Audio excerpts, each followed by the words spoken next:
Hi, I'm Tove, your pot's bestie. Welcome back to Friday Fables, where stories and science meet with a spoonful of sparkle. Today's story is called Anna and the Sea of Stillness, and it's all about learning to rest through a flare, finding peace in the pause, and remembering that slowing down isn't the same as giving up. Let's begin. Anna loved the rhythm of her seaside village. Every morning, she'd walk to the cliffs and watch the waves roll in. Steady, strong, endless. She loved feeling part of that rhythm. But one morning, when she opened her eyes, the world felt heavier.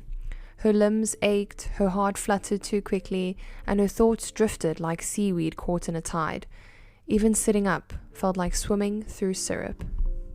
"I just need to push through," she told herself. "The waves don't stop. Why should I?" She tried to go about her day, but her body whispered louder each time she ignored it. Her hands trembled, her breath caught.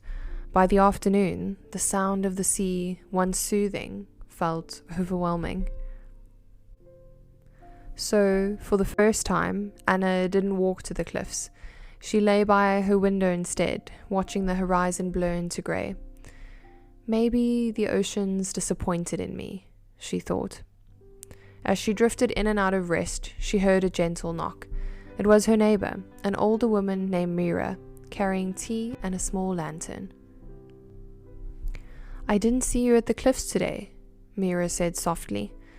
"I couldn't make it," Anna whispered. "I think I'm broken." Mira smiled knowingly. "You're not broken, dear one. The ocean never stops moving, but sometimes it looks still. That's just the tide turning beneath the surface." She placed the lantern by Anna's bed. "You don't have to keep moving to be a part of the rhythm. Sometimes the most powerful thing you can do is float. Let the waves carry you until you're ready to swim again." Days passed. Anna listened to her body instead of fighting it. She rested, she read, she breathed, and she looked out the window instead of walking all the way to the cliffs, and still enjoyed the ocean view and thinking about the beautiful waves. And slowly, she noticed small changes, warmth returning to her fingertips, her thoughts clearing, her heart finding steadier beats.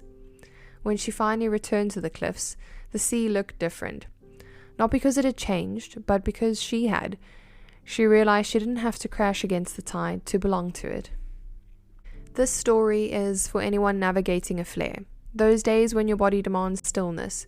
It's a reminder that pacing isn't quitting, it's cooperating with your body's rhythm. Rest is not a weakness, it's a part of recovery. Like the sea, your energy ebbs and flows, and even in stillness, you are moving.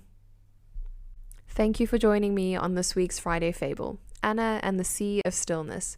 Remember, even when the tide feels low, your story is still unfolding.